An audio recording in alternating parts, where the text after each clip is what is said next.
precisely how to build a bomb. Right, now the first one, that could be a maroon. The next item is a PP3 battery. Third item, you've got a choice. It can be a kitchen timer, and these little mechanical or electrical kitchen timers. Yeah. Or it can be a little wristwatch, right?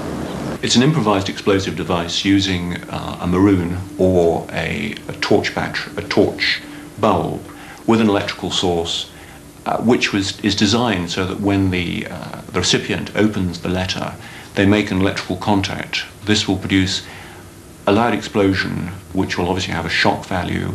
It will produce some heat and light, which could cause burns, and obviously if it was opened close to a face, there's potential for more serious injury.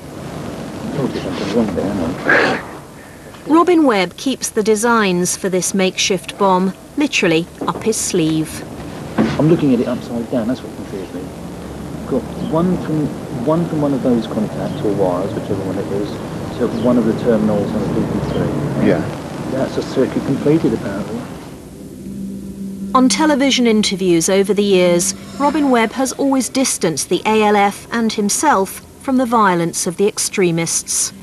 Clearly there are people who are so frustrated and angered at the lack of progress for the better treatment and respect for animals that they are prepared to take more radical actions than 170 years of lawful campaigning and the 20 years of non-violent direct action of the ALF.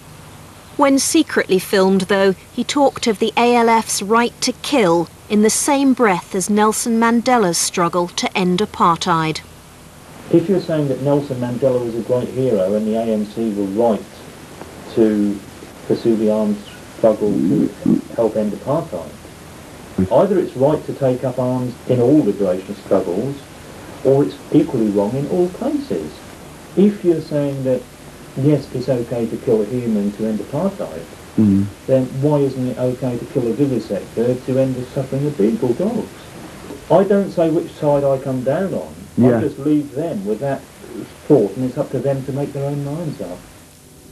Our undercover investigation had proved that Robin Webb is heavily involved in encouraging terror.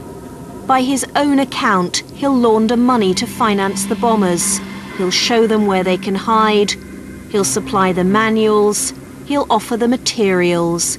He then publicises the targets. And in the meantime, the men and women who are targeted face the continuing threat of random violence.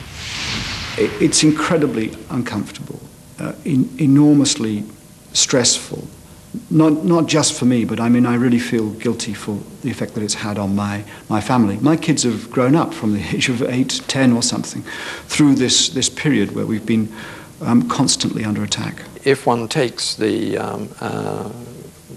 fanaticism into account and the commitment to using increasing violence against persons, together with the fragmented nature of the organization, which make it so difficult to track and to counter, I think what we are looking at is the probability of much more damage and lethality coming from this particular terrorist threat. One final meeting for Graham Hall and Robin Webb. This time, Webb was clearly nervous. You've left your mobile behind, have you? Yeah. Oh, cheers. Oh, yeah. Our undercover reporter had infiltrated the highest reaches of the ALF, but his luck was about to run out. Graham, I don't like doing this, and you're going to like it even less. Can I have a look at your jacket, please, mate? Why is that? I'll explain why afterwards, is that okay? If you tell me why first, then yeah. I've got a very good reason, honestly. Then you tell me the reason first. It was our last meeting. I'm probably being paranoid, and I'm sure I am.